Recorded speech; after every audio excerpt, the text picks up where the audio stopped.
안녕하십니까. 2020년 7월 28일 최병무 이펙트 시작하겠습니다. 어제 그 검찰사법개혁위원회, 법무검찰개혁위원회, 뭐 이런 데에서 사실은 무슨 그 사법 시스템을 이른바 개혁한다고 그 안을 내놨습니다. 이 법무검찰개혁위원회라는 건 조국 전 법무부 장관이 취임한 작년 9월 달에 2기가 출범했죠. 1기가 있었고 이번에 2기가 있었는데 이 2기가 출범해서 지금까지 이제 개혁 작업이라고 뭐 하면서 여러 가지를 내놨는데, 자 그걸 보면 어저께 내놓은 걸 보니까 이런 겁니다. 한번 핵심이 이런 겁니다. 검찰총장의 수사 지휘권을 검찰총장에서 빼앗아서 고검장한테 맡긴다, 넘긴다. 그리고 장관이 고검장의 서면으로 수사 지휘를 한다. 이런 얘기가 주로 골자입니다. 그럼 이제 이건 무슨 얘기가 되냐면, 지금 검찰청법에 보면 법무부 장관은 수사 지휘에 일반적인 수사 지휘를 하고 개별적인 사건에 관해서는 검찰총장만을 지휘한다, 이렇게 되어 있습니다. 이건 무슨 얘기냐면 수사라는 것이 정치적 중립성이 굉장히 중요하죠. 그렇기 때문에 만약에 법무장관은 대부분 정치인입니다. 그리고 장관이라는 게 정무직 공무원이라고 얘기하지 않습니까? 그러니까 정치인이다. 그러면 정치인이 좌지우지하는 그런 정도의 수사는 일반 국민들한테는 재앙을 끼칠 가능성이 있다. 왜냐하면 유권무죄가 될 가능성이 있거든. 권력이 있으면 죄가 없다, 이런 상황이 될 가능성이 있지 않습니까? 만약에 추미애 법무부 장관이 수사 지휘를 했다고 해보십시오. 그러면 저 문서 위조했다고 지금 재판 많이 받고 있는 정경심 교수, 조국 전 장관의 부인, 뭐 아마 기소도 안 했을 거고요. 그 다음에 조국 전 장관 뭐 당연히 기소 안 했죠. 그 다음에 물론 지금 이 시점은 아니지만, 추미애 법무부 장관 시점은 아니지만 아마 한명숙 전 국무총리 같은 사건을 검찰에서 다시 수사했다? 그러면 당연히 기소 안 하죠. 그렇게 했을 겁니다. 그렇기 때문에 바로 내 편은 무죄다, 이 결론이 나올 가능성이 매우 높기 때문에, 그래서 정치인이 정파적 입장에서 수사를 지휘한다는 건 정말 말도 안 되는 것이고, 과거에 박정희 전두환 정부 때도 그런 이미지를 국민한테 주는 것이 두렵기 때문에 적어도 수사 지휘에 관해서는 검찰총장이 지휘하는 것으로 포장을 해놨습니다. 근데 이 사람들은 아예 노골적으로 그게 아니고 앞으로 법무부 장관이 수사 지휘를 하겠다, 뭐 이런 얘기 아니겠습니까? 그거를 개혁이라는 이름으로 포장을 해서 지금 법무검찰개혁위원회라는 데에서 권고를 했습니다. 물론 이 권고가 앞으로 어떤 과정을 통해서 그 검찰청법 개정이나 아니면 실제 집행까지 이루어질지는 아직 뭐 섣불리 예단할 수는 없으나, 어쨌든 간 이런 식의 방향으로 해놓고서 그걸 개혁이라고 지금 국민 앞에 우기고 있습니다. 자, 그렇게 따지면 우리가 이제 이렇게 되면 이제 결국 검찰은 법무부 장관의 직할체제로 편성되는 것이다, 이렇게 우리가 얘기를 할 수가 있겠죠.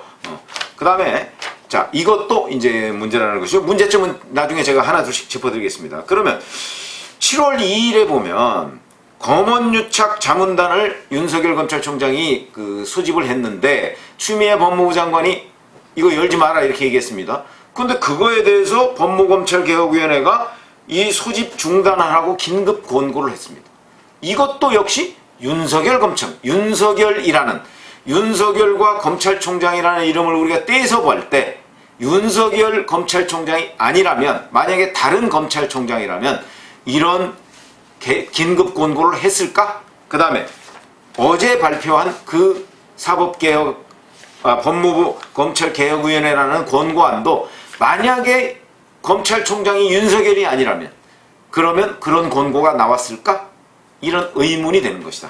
그 다음에 올해 5월달에도 보면 형사공판부 경력검사 우대, 또 이런 걸 내놨습니다. 이것도 윤석열 검찰총장이 만약에 형사부였거나 공판부 검사 출신이다라고 한다면, 그렇다면 이런 안이 나왔을까? 그것도 아니다.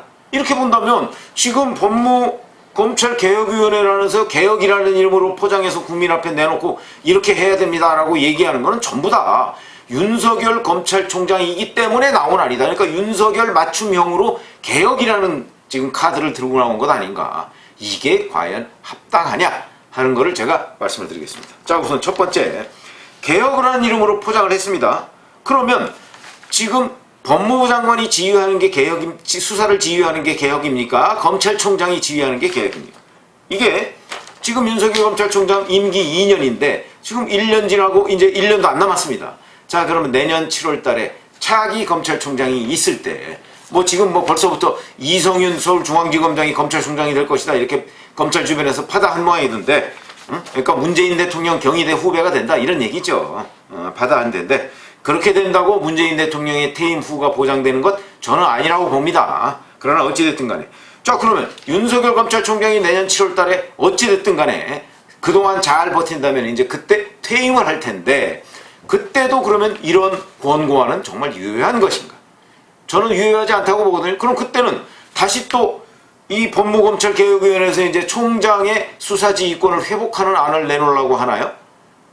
그러니까 이게 도대체 윤석열이라는 개인을 겨냥해서 내놓은 이 안이 이게 과연 개혁 아니냐 아니면 개악 아니냐 하는 것을 우리가 지적하지 않을 수가 없다. 우리가 흔히 얘기하는 법무검찰 개혁의 방향은 그 검찰총장이 누구이건 간에 또는 법무부 장관이 누구이건 간에 시스템으로 작동하는 그런 사법 시스템이 돼야 되는 것 아닌가. 그것이 원칙이죠. 그러니까 검찰총장 법무장관이 누구이든 간에 이 시스템은 제대로 시스템에 의해서 작동을 해야 되는 겁니다. 그런데 지금 이것은 윤석열이라는 사람을 배제하기 위한 온갖 시스템을 지금 다 만들려고, 그것도 1년밖에 안 남은 사람, 1년도 안 남은 사람을 이렇게 지금 시스템을 바꾸려고 하는 것이 과연 합당한 일인가? 그것이 국민들한테 제대로 설명을 한다면 과연 공감을 받을 수 있는 것인가 하는 부분을 제가 지적하지 않을 수가 없는 것이고요. 그러니까 뭐 그렇게 굳이 하겠다면 그렇게 국민들 앞에 선언을 하고 국민들 앞에 상세히 설명해서 동의를 받으면, 저는 뭐 동의 받고서 집행한다고 한다면 뭐 그거야 제가 뭐라고 할 수 있겠습니까? 두 번째, 이 안대로라면 검찰총장은 거의 명예직입니다. 아무런 힘이 없습니다. 행정사무만 본다고 하는데, 그러면 뭐하러 검찰총장 체제가 필요합니까? 검찰총장 체제를 이기 위해 장관급 검찰총장 필요 없습니다. 대검에 그냥 사무국장 정도가 행정사무만 이렇게 다 지검까지 고검까지 다 보도록 하고요. 검찰총장은 필요 없고 없애고 미국처럼 법무부 장관이 검찰총장 겸임하도록 하면 되는 거 아닙니까? 그래서 법무부 장관이 직접 다 지휘하면 되죠. 그렇게 되면 뭐 문제 없지 않습니까? 그런데 왜 검찰총장 체제를 굳이 둬가면서 이렇게 힘을 쭉쭉 빼려고 하느냐? 이것도 결국 윤석열이라는 사람이 지휘하는 검찰이 여권이 부담을 느끼기 때문인 게 아니겠는가? 이렇게 얘기할 수밖에 없죠. 그렇다면 윤석열 이후에 대해서 과연 지금 문재인 정부는 어떤 생각을 가지고 있느냐 하는 것을 되묻지 않을 수가 없다 하는 점이고요. 그 다음에 세 번째, 자, 지금 추미애 법무부 장관과 윤석열 검찰총장 간의 그나마 갈등이 되는 이유는 윤석열 검찰총장이 나는 검사로서 나에 맡겨진 임무를 제대로 다 하겠다라고 버티기 때문에 가능한 거다. 근데 그 버티는 게 무엇 때문에 버팁니까? 임기 때문입니다. 임기 2년이 보장돼 있으니까 그 임기 2년 보장을 흔들어가면서 중간에 이른바 우리가 흔히 얘기하는 자른다 이렇게 얘기하는데, 자를 수가 없기 때문에 지금 이런 상황이죠. 만약에 임기가 보장이 안 됐다 그러면 인사해버리면 그만입니다. 검찰총장 인사해서 뭐 어디 딴 데로 보내거나 아니면 해임해버리면 그만이죠. 근데 임기가 보장돼 있으니까 임기가 보장된 검찰총장을 해임했다, 일방적으로 해임했다 그러면 이게 법률 위반 아니냐, 또는 이거에 대한 여론의 역풍 같은 게 두려우니까 지금 여권이 못하는 거 아니겠습니까? 그런데 새로 이른바 그 사람들이 개혁안이라고 얘기하는 것은 고검장급을 직접 지휘한다고 합니다. 서면으로 그 법무부 장관이 직접 지휘한다고 하는데, 자, 그렇다면 고검장은 임기가 없습니다. 고검장은 내일이라도 바꿀 수 있습니다. 아니, 내일이 아니죠. 뭐 지금이라도 바꿀 수 있습니다. 그렇게 따지면, 자, 임기가 있는 검찰총장도 저렇게 흔들리는데, 임기가 있음에도 불구하고 임기가 없는 고검장은 흔들리는 정도가 아니고 바람 앞에 갈 때가 될 것이다. 바로 그런 걸 원하고 그것을 법무검찰개혁위원회는 지금 개혁이라고 주장하고 있는 것 아닌가. 시청자 여러분 동의하십니까? 인사권, 고검장에 대한 인사권 누가 있습니까? 법무부 장관이 가지고 있죠. 인사권을 가지고 있는 사람이, 자, 서울고검장 이번에 누구죠? 한동훈 검사장 구속 기소하세요 라고 얘기를 했습니다. 안 들을 재간이 있나요? 안 들으면 바로 인사조치가 될 텐데 서울고검장이 법무연수원장으로 갈 텐데요. 아니면 서울고검장이 갑자기 광주고검장으로 갈 텐데요. 안 들을 재간이 있습니까? 아니면 해임시켜버리면 그만입니다. 서울고검장 해임시켜버리면 그만입니다. 그렇게 되는, 그러니까 얼마나 고검장들이 법무부 장관 인사권자에 취약하냐. 그렇게 따지면, 자, 그러면 고검장들 다 임기제 도입하면 되는 거 아니냐? 그럼 그런 안을 내놓든지요. 고검장 다 임기 2년 보장하든지요. 그러면 이제 그 다음에는 특정 고검장이 수사지휘 잘 말을 안 들으면 어떻게 할까요?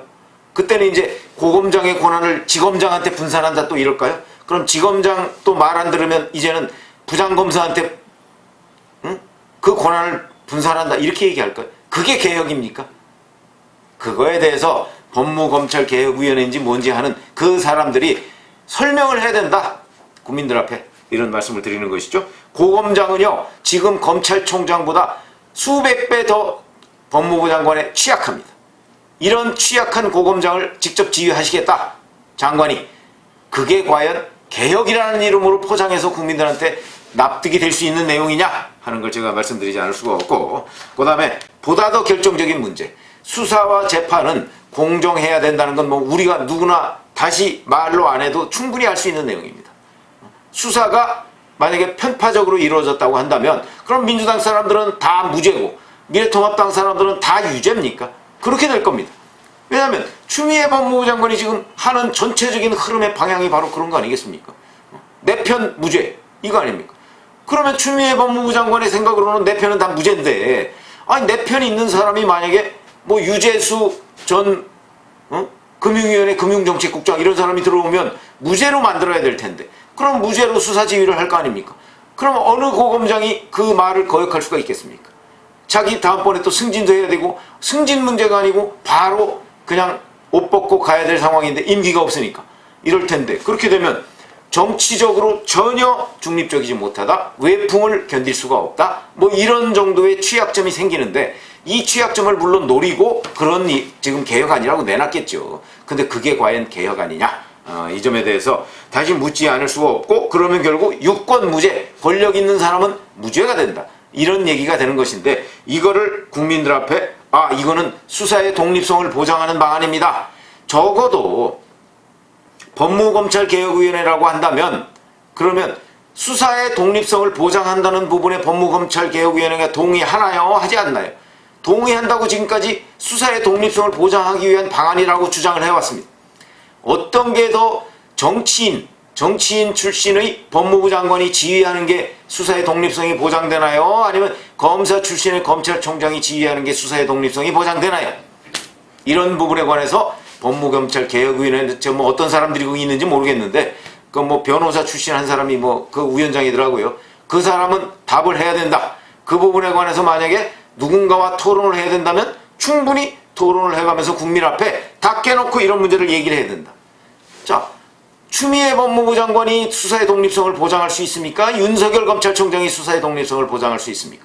수사의 독립성을 보장할 수 있는 방향이 바로 개혁의 방향이다.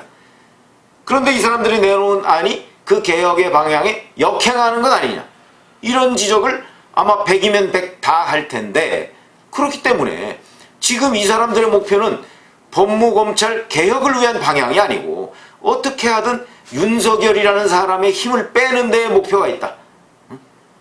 그러니까 사람을 향해서 지금 힘을 빼는 데 목표가 있는 게 과연 개혁의 방향이야? 그거 뭐 절대 아니. 아마 시청자분들은 거의 100% 동의를 하실 겁니다. 그런데도 이런 일들이 벌어지고 있습니다. 그래서 제가 이 법무검찰개혁위원회라는 사람들의 잘못된 방향과 잘못된 내용에 대해서 지금 말씀을 드렸는데, 이런 부분을 뭐 여당이 뭐 워낙 압도적으로 국회의석을 차지하고 있으니까 검찰청법 개정 아마 법무부가 하겠다고 그러면 하겠지요. 할 텐데, 이거를 막을 방법이 사실은 현재로서는 어떤 국민적 여론 이런 거밖에는 없습니다. 안타깝게도. 그런 일에 대해서 아마 시청자분들께서도 뭐가 정의의 길고 뭐가 바른 방향으로 가고 있는가 하는 부분에 대해서 깊이 좀 통찰을 해 주십사 하는 말씀을 드립니다. 왜냐면 지금 뭐 제가 아침에 뭐 미래통합당이 분발 이런 얘기했더니 어느 분이 댓글에 그런 얘기를 달았더라고요. 아직도 미래통합당에 기대를 걸고 계십니까? 이렇게 달았는데, 글쎄요, 뭐 저도 해놓고 보니까 그 댓글을 보니까 내가 너무 미래통합당에 기대를 걸었나 뭐 이런 생각도 들긴 하고요. 미래통합당 뭐 전투력이 워낙 없으니까. 그러니까 우리 시청자분들이나 국민 여러분들이 어찌 보면 이런 개혁의 역주행을 한다는 개혁이라는 이름으로 포장한 위원회, 이런 곳의 정말 말도 안 되는 안, 저는 이걸 개혁안이라고도 하지 않겠습니다. 그 안에 대해서 제동을 걸어야 되겠다, 이런 말씀을 드립니다. 감사합니다.